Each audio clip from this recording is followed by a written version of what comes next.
เดือนมกราคม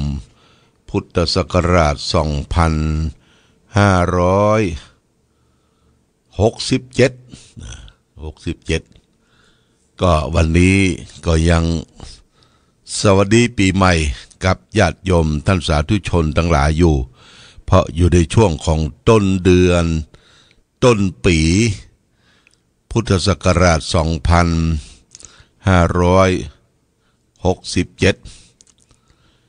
หลังจากที่เราได้เฉลิมฉลองขึ้นปีใหม่แต่วันนี้ตอนเจ้าบ่ได้มีโอกาสได้มาพบศรัทธาญาติโยมเพราะว่ามีการรับบิณฑบาตขึ้นปีใหม่คนคุมเครื่อง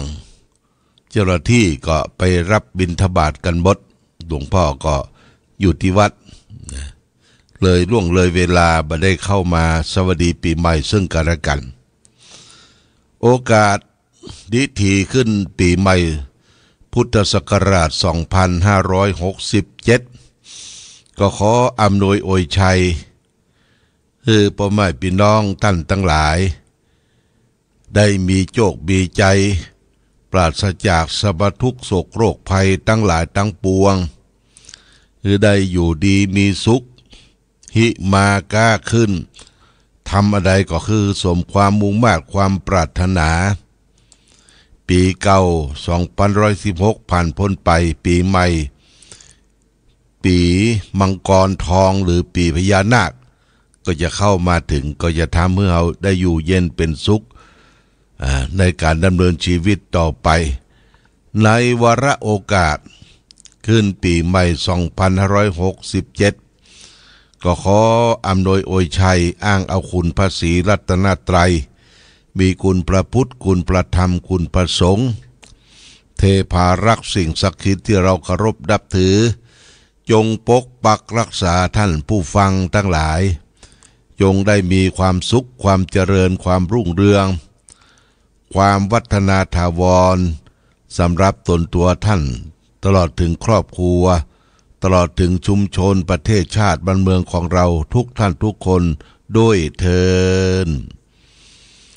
นี่ก็เป็นกำปอนปีใหม่เนอะญาติโยมวันนี้เป็นวันที่2เดือนมกราคมวันนี้ก็ทางวัดพระพุทธบาทอุดมสำนักปฏิบัติธรรมก็ได้จัดแจงแต่งสถานที่ที่จะได้เตรียมการวันพรุ่งนี้ก็จะมีการสืบชะตาหลวงขึ้นปีใหม่การสืบชะตาหลวงขึ้นปีใหม่ปีไทยเนี่ยปีใหม่ไทยเนี่ยทำทุกปีญาติโยมวันที่3 มกราคมทุกปีแต่ก่อนที่จะมีการมาสืบโหราชะตาหลวงตอนเช้าเวลา7 โมงนะ7 โมงนี่เขาก็จะได้ประกอบพิธีบวงสรวงเจิญเทพเทพารักษ์แล้วก็เวลา7 โมง21 นาทีก็จะได้ประกอบพิธีวางศิลาฤกษ์สร้างพระพาที่ประทับของเจ้าน้อยมหาวงศ์เจ้าน้อยบุญทาวงศาซึ่งได้รออนุสาวรีย์ของท่านเป็นที่เรียบร้อยเขาจะได้แปลงที่ประทับขององค์ท่านเจ้าน้อยบุญสาวงศานั้นก็ถือว่าเป็นเจ้าน้อยองค์สุดท้ายของเมืองฝางและเป็นองค์ประถมเป็นนายอำเภอคนแรกของเมืองฝางที่ได้มาพัฒนาเมืองฝางแล้วก็เปิ้นยังได้นิมนต์ตูเจ้ามาโดยตนหนึ่งก็คือครูบาเกษระปรมัตถาจารย์หรือครูบาเกนะครูบาเกษระปรมัตถาจารย์จากแม่ริมเชียงใหม่มาเป็นครูบาอาจารย์มาเป็นผู้นำประจำอยู่ที่วัดพระบาทอุดมน้ำบ่อสาวาเพราะฉะนั้นที่ประทับที่จะได้แปลงประเด็นนี้ได้หล่อเสาหล่อคานและก็แปลงหลุมศิลาฤกษ์ไว้เป็นที่เรียบร้อยญาติโยมนะที่ทางทิศตะวันออกของอนุสาวรีย์พระเจ้าฝางพระนางสามผิว ตรงกลางนั่นจะเป็นน้ำตกนี่จะได้พัฒนาเ เป็นน้ำตกของครูบาเป็นน้ำตกของพระเจ้าฝางพระนางสามผิวแล้วก็ทิศตะวันออกของน้ำตกน่ะจะได้เป็นแปลงที่ประทับของเจ้าน้อยมหาวงศ์เจ้าน้อยบุญทาวงศาเป็นที่มาสักการะบูชาของตระกูลบุญทาวงศาของพี่น้องลูกเลี้ยงเอียงคำลูกน้องป้องปายคนเมืองฝางเขาก็จะได้สักการะที่หั่นเพราะฉะนั้นวันพรุ่งนี้ก็เชิญชวนญาติโยมนะโดยเฉพาะอย่างยิ่งชมรมผู้ปฏิบัติธรรมประจำวันเสาร์มากันเจ้ามากัน7 โมงเจ้ามานุ่งขาวห่มขาวแล้วก็มาร่วมประกอบพิธีวางศิลาฤกษ์ก่อนพอวางศิลาฤกษ์เสร็จ7 โมง7 โมง21ในวางศิลาฤกษ์พอพารามพิธีชยันโตแล้วก็รับพรจากพระสงฆ์แล้วก็จะได้ขึ้นมาที่บนสำนักวิปัสสนาณบ่อสวาสถานที่ปฏิบัติธรรมแล้วก็จะได้มารับทานข้าวต้มตอนเช้าข้าวต้มตอนเช้าแล้วก็ร่วมสืบชะตาที่อาคารชั้น2วิหารองค์พาราพระเจ้าละแข่งนะญาติโยมนะถ้ามาจ้านี่บ่มีที่นั่งเพราะว่าคนจะมานักมาหลายแล้วก็ทางวัดเขาก็จะได้มอบปฏิทินปีใหม่เมืองคือแก่ผู้ที่มาร่วมสืบชะตากันจู้ผู้จู้คนในวันพรุ่งนี้สำหรับที่โคงชะตาเนี่ยมันจะมีชื่อมีนามมีวันเดือนปีเกิดของศรัทธาญาติโยมที่เขียนไว้เขาเอาต้นกล้วยไปใส่ซ้าใหญ่ไว้โคงชะตาแล้วก็ปักโดยยอดปัจจัยที่ญาติโยมได้เขียนชื่อเขียนนามวันเดือนปีเกิดลงไปอยู่ในโคงชะตาใหญ่เขาก็จะได้มีการทำมังคละมงคลสืบชะตาให้แก่ทุกท่านทุกคนและพร้อมกันนั้นที่สืบชะตาก็จะมีผลละหมากหลากไม้มีอย่างหลายอย่างและโดยเฉพาะอย่างยิ่งเตียนญาติโยมเตียนมงคลรัตน์เตียนมงคลรัตน์มงคลก็คือความเจริญรุ่งเรืองรัตน์ก็คือรัตนตรัยเตียนมงคลรัตน์เนี่ยจะมี3 เล่ม3 เล่มลดเคราะห์สืบชะตารับโชคสำหรับเอาตามขึ้นปีใหม่ก็มาจัดมาจองได้ญาติโยมเนอะชุดละ99 บาทนะ99 บาทแต่ต้องเข้าพิธีก่อนนะเข้าพิธีเสร็จเรียบร้อยแล้วเขาก็รับเตียนมงคลแต่กี้ก็คุณบุญมีชัยชนะจากชัยประการหนทางเข้าโรงพยาบาลชัยประการก็ว่าหลวงพ่อจองไว้14 ชุดนะ14 ชุดแล้วก็จะได้เอาไปส่งคือหลังจากที่สืบชะตาวันพรุ่งนี้คุณบุญมีชัยประการเตรียมรับไปจะเอาเพิ่มเติมก็บอกที่คุณบุญมีเนอะพี่น้องอำเภอชัยประการใกล้ๆโรงพยาบาลชัยประการคุณบุญมีก็สั่งทุกปีนี่ก็เป็นเตียนมงคลรัตน์เตียนมงคลเตียนชัยมงคลรัตน์สำหรับตามคือแก่พี่น้องศรัทธาญาติโยมสืบชะตาตามก่อนที่จะเอาขึ้นปีใหม่และก็การตามเตียนต้องระมัดระวังต้องเอาอย่างมาหองปืนเป็นถ้วยเป็นชามเป็นดินกีอย่างกะเตียนให้มันมอดม้วยก่อนถึงจะรับจะนอนนะถ้าตามเมื่อค่ำหรือจะตามที่หอเจ้าตี้ก็ได้ตามที่องค์หน้าพระก็ได้แล้วแต่ความสะดวกและก็ต้องเฝ้าดูจนเตียนหมดเป็นการสืบชะตาตามเตียนอายุของแต่ละท่านแต่ละคนยังมีจองอยู่ได้เตรียมไว้ประมาณสัก200 ชุดนะ200 ชุด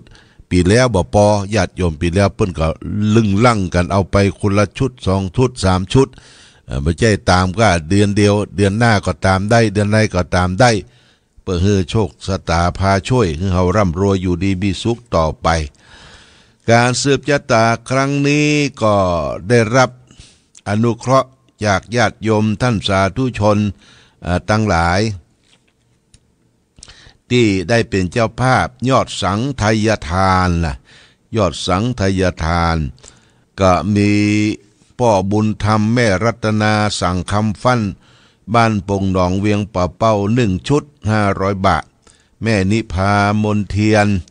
บ้านบ่อนปิ่น1 ชุด500 บาทพ่อหลวงทวีศักดิ์สุทธเสนาหมู่3หลองอึง1 ชุด500 บาท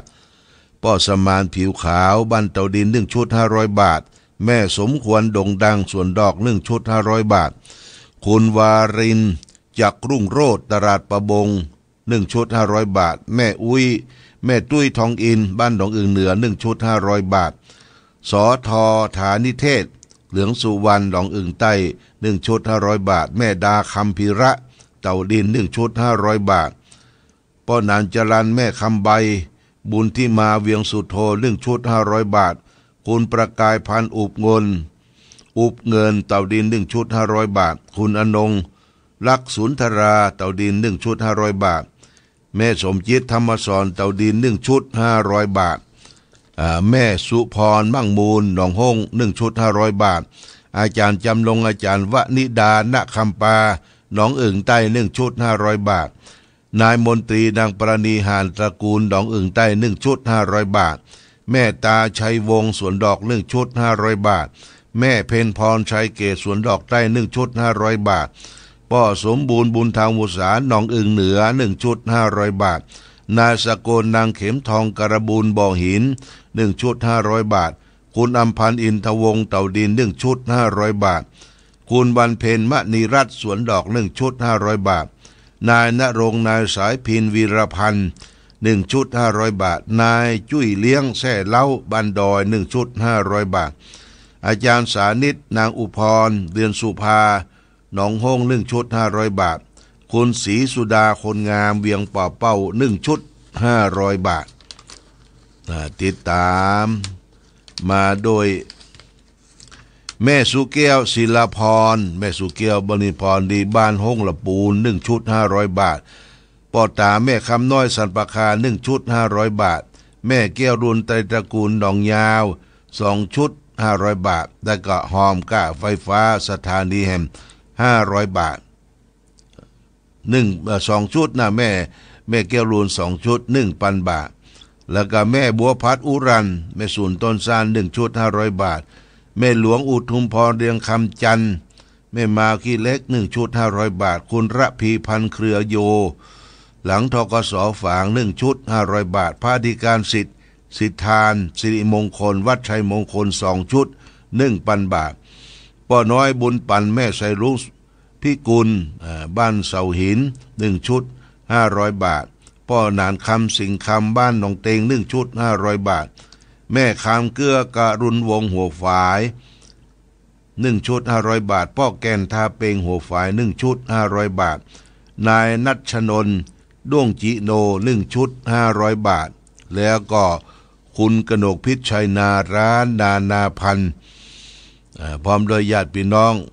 บ้านห้วยงูใน2 ชุด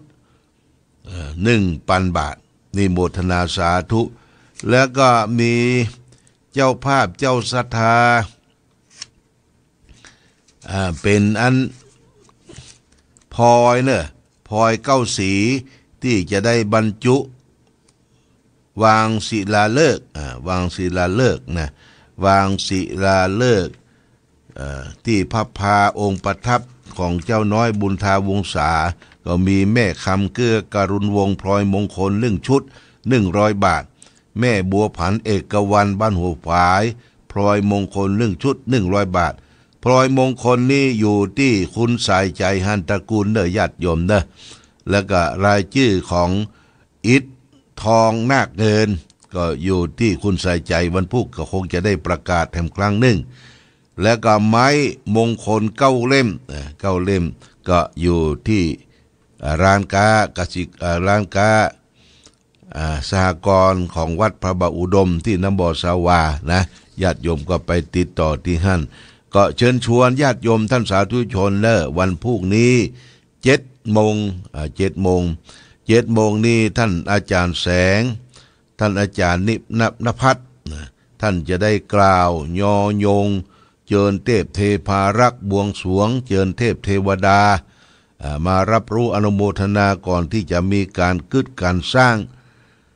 ที่พับพาองค์ประทับของพระเจ้าน้อยบุญทาวงศาเจ้าน้อยบุญทาวงศาเจ้ามหิทธิวงศานายอำเภอคนแรกเจ้าน้อยองค์สุดท้ายของเมืองฝางนะญาติโยมนะเชิญชวนมาร่วมกัน7:21 นาฬิกา7:21 นาฬิกาก็จะเริ่มพิธีวางศิลาฤกษ์พระสงฆ์เจริญชัยยะมงคลคาถาและเสร็จแล้วรับปอนรับอย่างก็จะได้ขึ้นมาที่บนสำนักปฏิบัติธรรมเมื่อมารับข้าวต้มยังเสร็จสัดเรียบร้อยเขาก็เตรียมการวันพรุ่งนี้จะมีโรงทานโรงทานร้านบุญสิรินี่ร้านบุญสิริอำเภอฝางตระกูลบรรณจักรอันนี้จะมาตั้งโรงทานลงนึ่งชุดนึ่งดูเหมือนจะต้มกระเพาะปลาร้านบุญสิริแล้วก็โรงทานข้าวซอยนี่ก็ของคุณกนกพิษชัยนาร้านนานาพันธ์พร้อมโดยญาติโยมญาติกาบ้านห้วยงูในจะมาตั้งโรงทานแล้วก็โรงทานขนมเส้นน้ำงิ้วของวัดพระพุทธบาทอุดมแห่งนึ่งโรงทานนอกจากนั้นที่ได้มาร่วมกินร่วมทานก็มีร้านลาบคุณร้านลาบสวนดอกร้านลาบสวนดอกที่จะมาตั้งโรงทานมาถวายภัตตาหารเพลแด่พระสงฆ์สามเณรร้านลาบสวนดอกก็คือร้านปีแมวพร้อมด้วยครอบครัวลูกหลานญาติมิตรได้มาถวายภัตตาหารเพลโมทนาสาธุกับญาติโยมท่านสาธุชนทั้งหลายวันพุธมีรายชื่อและนามก็จะได้ประกาศว่าใครเอาอาหารมาต่อมาเติมมาเลี้ยงเพลมีอย่างพ่องก็จะได้ขอบคุณอนุโมทนากับทุกท่านที่ได้กินได้ทานสืบชะตาหลวงขึ้นปีใหม่เนอะชะตาหลวงขึ้นปีใหม่ไผยังบ่ได้ปฏิทินก็มาร่วมสืบชะตาจะได้แจกปฏิทินให้ทั่วหน้าถึงกันญาติโยมทั่วหน้าถึงกันปฏิทินไผจะมาจองเอาเตียนชัยมงคลรัตน์3 เล่มลดเคราะห์สืบชะตารับโชคเตียนชุดละ99 บาทเขาก็จะได้นำยอดปัจจัยที่ได้จากหลังจากที่เอามอบเพื่อแก่เจ้าของเตียนแล้วก็เหลือนั้นก็จะได้มาบูรณะปฏิสังขรณ์บำรุงวัดวาอารามของเฮาต่อไปอันนี้ก็แจ้งญาติโยมท่านสาธุชนทั้งหลายปีใหม่ปีนี้จะฮื้อธรรมะปอนฮื้อเป็นสิริมงคลแก่ท่านทั้งหลายเพื่อจะได้น้อมนำไปประพฤติปฏิบัติในชีวิตประจำวันของเราและท่านทั้งหลายวันนี้เอาเรื่องของว่าผู้มีปัญญาญาติโยมนะผู้มีปัญญาว่าด้วยปัญญาอันประเสริฐผู้โดยมีปัญญาคนเฮาอยู่ที่ไหนต้องใจปัญญามีปัญญาเหมือนมีทรัพย์อยู่นับแสนมีปัญญาและทรัพย์อื่นไม่คลาดแคลนปัญญาเนี่ยเหมือนกับทรัพย์แสนโกรธโทษไม่มีพระพุทธเจ้าตรัสไว้ในพระไตรปิฎกสิริมันทชาดกวิสตินิบาตคุตตกนิกายชาตกนิบาตเล่มที่27หน้า2304พระพุทธเจ้าได้ตรัสไว้ในพระไตรปิฎกนะได้กล่าวว่าปัญโยวสัยโยนะยะสัสสิภาโรคนมีปัญญาย่อมประเสริฐกว่าคนโง่ถึงจะมียศศักดิ์จะประเสริฐอะไรเปิ้นก็เปรียบเทียบเปรียบเปยว่าคนมีปัญญาเนี่ยญาติโยมประเสริฐกว่าที่คนมีเข้าของเงินทองยศถาบรรดาศักดิ์ที่ยังมีความเขลาที่ยังบ่มีฉลาดนะเพราะฉะนั้นคนที่ประเสริฐชุดนั่นก็คือเนี่ยอย่างฮื้อใจปัญญาจะฮื้อตาลก็ต้องใจปัญญา จะรักษาศีลก็ใจปัญญาจะเจริญภาวนาก็ใจปัญญามีปัญญาแหละเหมือนกับดาบที่คมกริบต่อสู้กับกิเลสต่อสู้กับทุกสิ่งทุกอย่างเป็นการเดินทางนำทางปัญญาเป็นแสงสว่างพระอาทิตย์ส่องแสงในเวลากลางวันพระจันทร์ส่องแสงในเวลากลางคืนส่วนปัญญาส่องแสงทั้งกลางวันและกลางคืนนะญาติโยมนะมันเสาะแสวงหาปัญญามันสลับรับฟังมันศึกมันษามันพร่ำมันเพียรมันเรียนศึกษามีปัญญาไปไหนบ่อดบ่กั้นบ่ลำบากเราทุกท่านทุกคนถึงวันเราก็ต้องใช้ปัญญาคิดพิจารณาการดำเนินชีวิตของเราอย่างในช่วงของปี2566ที่ผ่านพ้นไปเนี่ยเขาก็มานั่งคิดนั่งนึกตองว่ามันได้กำไรกะขาดทุนกะเรื่องการสร้างสมคุณงามความดีหรือเรื่องของทรัพย์สินเงินทองมันขาดทุนจะได้มันได้กำไรจะได้เราต้องคิดพิจารณาเพื่อจะได้ทำสืบสานต่อไปในปีใหม่2567เนี่ยญาติโยมนะนี่ปัญญาเป็นเรื่องสำคัญอย่างยิ่งมีปัญญาเนี่ยมีอย่างทุกสิ่งทุกอย่างก็จะรอบรู้หู้ตันหู้เตดหู้การเพราะฉะนั้นเนี่ยอย่างให้ใจปัญญาก่อนคิดหน้าคิดหลังก้อยทำไปก้อยเปลี่ยนไปทำไปจะไปเฝ้าจะไปฟังเนี่ยญาติโยมนะเนี่ยอย่างจะไปให้มันกระทบกระทั่งกระเทียนกันถึงวันนี้เราได้ทราบข่าวได้ยินข่าวโอ้คนฆ่าฟันบั่นแต่งปันวัยรุ่นหนุ่มสาวเอาปืนเอาอย่างเอาระเบิดปิงปองมาถล่มกันเปิ้นมีการมีงานอย่างทางภาคอีสานเนี่ยเปิ้นมีงานรื่นเริงบันเทิงการเข้าใหม่ก็ดีงานของที่เปิ้นมีหมอลำมีอย่างเปิ้นกำลังม่วนกันโอ้มาตีกันวะมาตีกันเอาระเบิดใส่กันวะมันอย่างบลวกเนาะบลวกคนอย่างนี้ต้องจับญาติโยมถ้าจับนี่มันต้องมีปุ้นเอาไว้ปล่อยเกาะเอาไว้ปล่อยเกาะมีเกาะสักเกาะหนึ่งในประเทศไทยเนี่ยนะมีเกาะสักเกาะหนึ่งเอาไว้คนร้ายคนขาดไปอยู่ที่เกาะปุ้นแต่ก่อนเขาได้ยินว่าเกาะนรกตะรูเตาเกาะนรกตะรูเตาเนี่ยเป็นเกาะที่เปิดไปขังคนหายคนขาดต้องจับไปอยู่เกาะบ่ฮือหันบ่ฮืออยู่กับสังคมญาติโยมนะสังคมคนไหนกล้ายากินกินยาไปอยู่เกาะปุ้นนะไปอยู่เกาะนะเกาะนี่อาจจะมีแค่เกาะหนึ่งเป็นเกาะนรกเป็นเกาะคุกเกาะตารางต้องไปอยู่เกาะกลางน้ำนะญาติโยมไปไหนก็ไม่ได้ละนะนี่สังคมเฮาจะเป็นปกติสุขญาติโยมสังคมเมืองไทยเป็นเมืองพุทธเป็นเมืองพุทธศาสนาเฮานับถือพระพุทธพระธรรมพระสงฆ์เป็นสาระเป็นที่พึ่งสืบกันมาเพราะฉะนั้นขอให้ได้สังวรพึงระวังจะไปให้อย่างมากระทบกระทั่งจะไปเกลียดกันจะไปจังกันจะไปบุ้ยปากใส่กันจะไปว่าอวดโตอดตนดีล้ำเลิศประเสริฐกว่าคนอื่นญาติโยมคนเฮาเป็นมนุษย์ขี้เหม็นเหมือนกันหมดขี้เหม็นเหมือนกันหมดเพราะฉะนั้นก็รักษาความเป็นมนุษย์เป็นคนอยู่ร่วมกันสร้างสรรค์คุณประโยชน์ทำประโยชน์ตนประโยชน์ท่านถึงพร้อมและจะไปเบียดเบียนอิจฉาตาร้อนซึ่งกันและกันเราก็จะมีความสุขความเจริญความรุ่งเรืองอย่างนี้เป็นต้นเอาละวันนี้รายการธรรมะประทีปส่องต่างวันพุธก็คงจะได้เปิดฟังเทปนะญาติโยมคำว่าเปิดฟังเทปเนี่ยเทปเปิ้นจะเปิดไว้สแตนบายไว้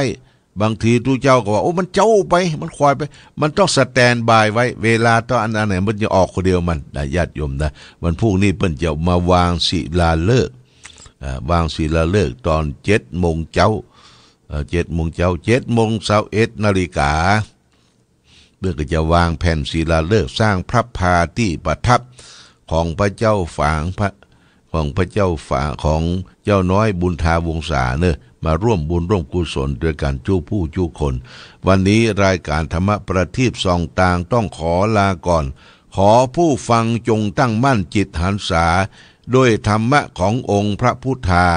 ได้นำพาให้เกิดความสุขสงบเย็นขอเจริญพร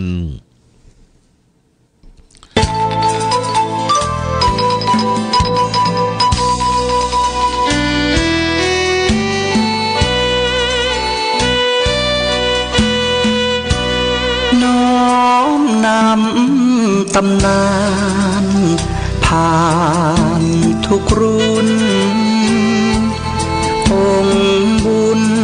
หลวงพ่อแก้วทันตะจิตโตมีบุญญาบารมีมากโข